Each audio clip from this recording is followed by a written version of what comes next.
هب لي توبة وغفير ذنوبي.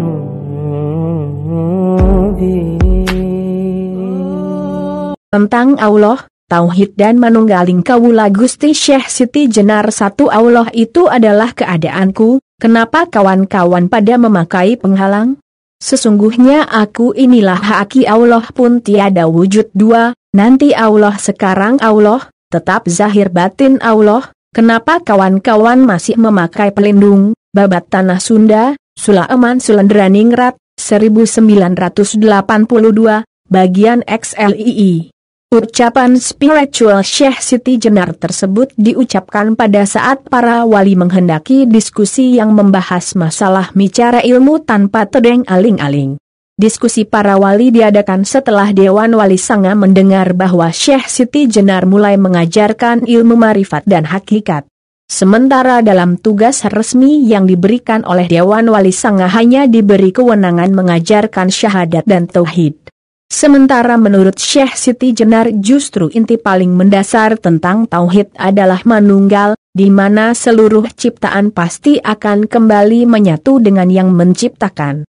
Pada saat itu, Sunan Gunung Jati mengemukakan, adapun Allah itu adalah yang berwujud haki. Sunan Giri berpendapat, Allah itu adalah jauhnya tanpa batas, dekatnya tanpa rabaan. Sunan Bonang berkata, Allah itu tidak berwarna, tidak berupa, tidak berarah, tidak bertempat, tidak berbahasa, tidak bersuara, wajib adanya, mustahil tidak adanya. Sunan Kalijaga menyatakan, Allah itu adalah seumpama memainkan wayang. Syekh Maghribi berkata, Allah itu meliputi segala sesuatu. Syekh Majagung menyatakan, Allah itu bukan di sana atau di situ, tetapi ini. Syekh Bentong menyuarakan, Allah itu bukan di sana sini, ya inilah. Setelah ungkapan Syekh Bentong inilah, tiba giliran Syekh Siti Jenar dan mengungkapkan konsep dasar teologinya di atas.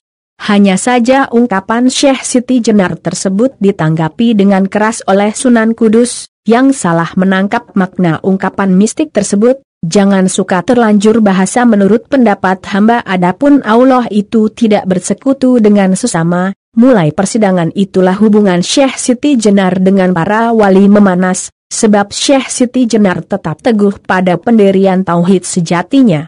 Sementara para dewan wali mengikuti mazhab resmi yang digariskan oleh kerajaan Demak, Sunni Syafi'i.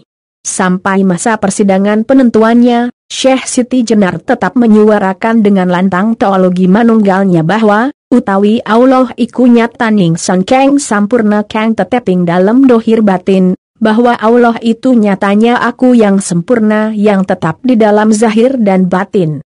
Riwayat yang agak sama juga tercantum dalam Babat Cirebon, terbitan Brandes, 1911, pada pupuh 23, Kinanti bait 1-8. 2. Jika ada seorang manusia yang percaya kepada kesatuan lain selain dari Tuhan yang Maha Kuasa, ia akan kecewa karena ia tidak akan memperoleh apa yang ia inginkan. S. Subardi, The Book of Ebolek, HLM 103. Menurut beberapa sumber, di antaranya Subardi, 1975, beberapa saat setelah Syekh Siti Jenar wafat, para wali mendengar suara yang berasal dari roh Syekh Siti Jenar yang berupa ungkapan mistik tersebut.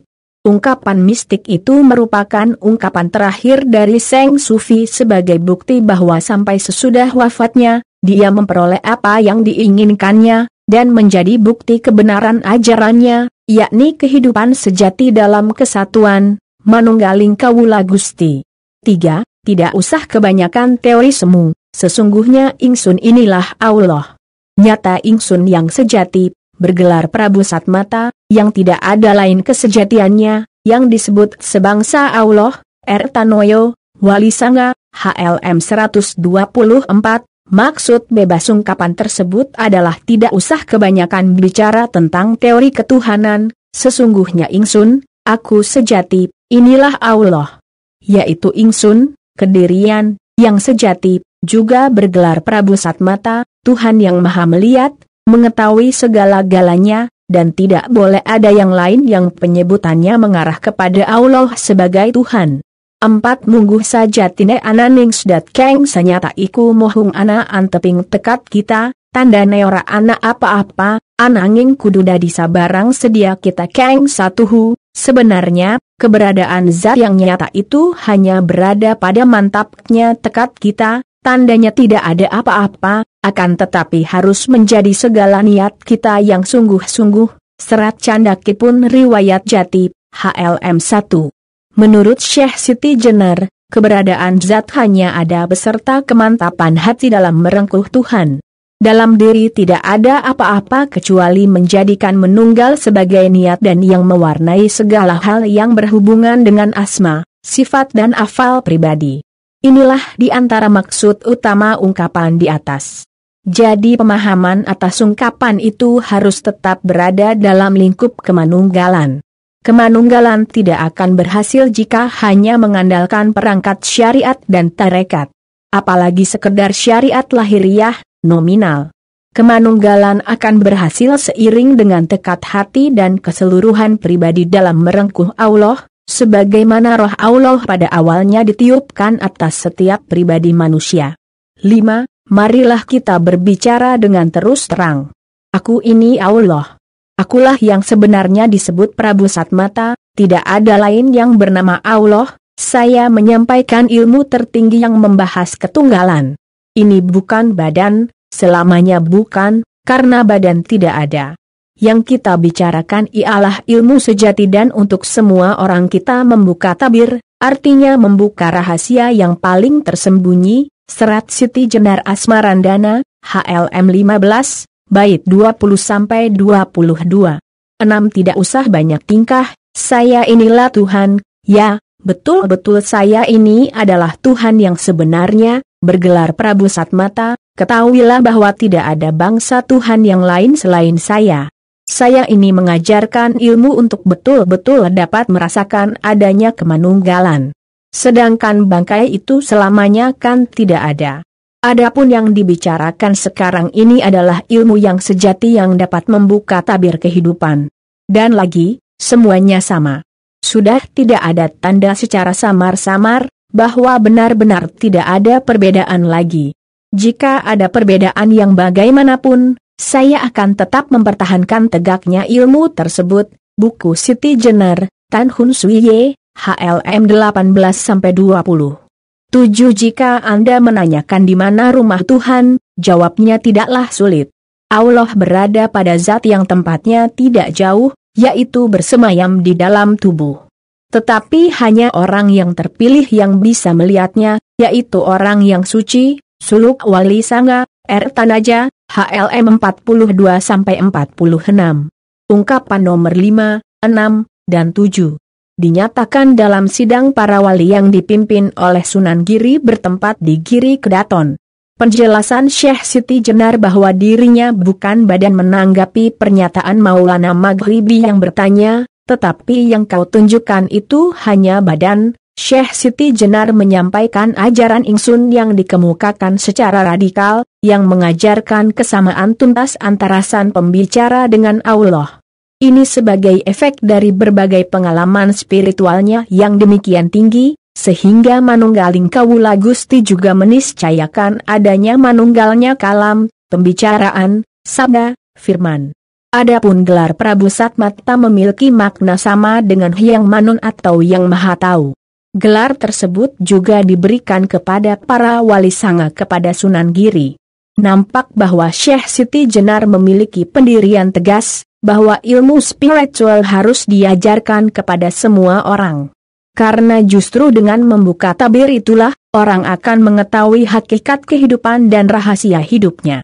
8. Syekh lemah abang namaku, Rasulullah ya aku, Muhammad ya aku, asma Allah itu sesungguhnya diriku, ya akulah yang menjadi Allah Ta'ala. Wawacan Sunan Gunung Jati terbitan Emon Surya Atmana dan T.D. Sujana, pupuh 38 Sinom, bait 13. Ungkapan mistik Syekh Siti Jenar tersebut menunjukkan bahwa dalam teologi manunggaling Kawula Gusti, tidak hanya terjadi proses kefanaan antara hamba dan pencipta sebagaimana apa yang dialami oleh Bayazid Al-Bustami dan Mansur Al-Halaj.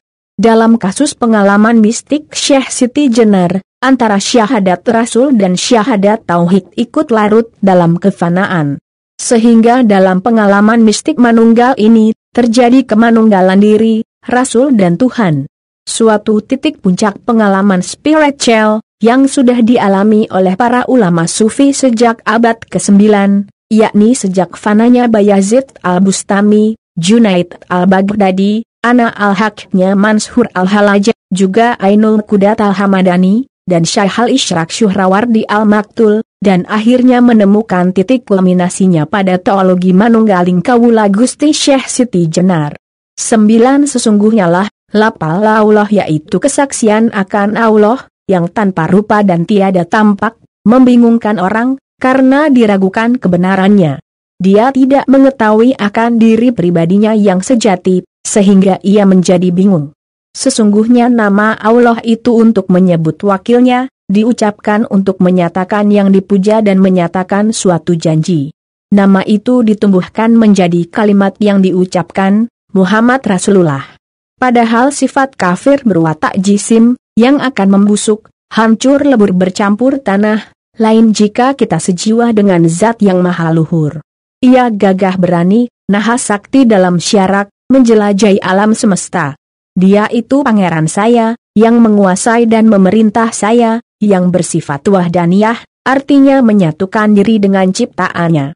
Ia dapat abadi mengembara melebihi peluru atau anak sumpitan, bukan budi bukan nyawa, bukan hidup tanpa asal dari manapun, bukan pula kehendak tanpa tujuan, dia itu yang bersatu padu menjadi wujud saya. Tiada susah payah, kodrat dan kehendaknya, pergi kemana saja tiada haus, tiada lelah tanpa penderitaan dan tiada lapar. Kekuasaannya dan kemampuannya tiada kenal rintangan, sehingga pikiran keras dari keinginan luluh tiada berdaya. Maka timbullah dari jiwa raga saya kearif bijaksanaan tanpa saya ketahui keluar dan masuknya, tahu-tahu saya menjumpai ia sudah ada di sana, Serat Syekh Siti Jenar Kisah Sastrawijaya, Pupuh III dan Danggula, 45-48. Pernyataan di atas adalah tafsir sederhana dari Sasahiden yang menjadi intisari ajaran Syekh Siti Jenar, dan landasan mistik teologi kemanunggalan. Kalimah syahadat yang hanya diucapkan dengan lisan dan hanya dihiasi dengan perangkat kerja fisik, pelaksanaan fikih Islam dengan tanpa aplikasi spiritual, hakikatnya adalah kebohongan. Pelaksanaan aspek fisik keagamaan yang tidak disertai dengan implikasi kemanunggalan roh, sebenarnya jiwa orang itu mencuri, yakni mencuri dari perhatiannya kepada aspek Allah dalam diri. Itulah sebenar-benarnya munafik dalam tinjauan batin, dan fasik dalam kacamata lahir. Sebab manusia sebagai khalifahnya adalah cermin ilahiyah yang harus menampak kepada seluruh alam. Sebagai alatnya adalah kemanunggalan wujudiyah sebagaimana terdapat dalam Sasahidan.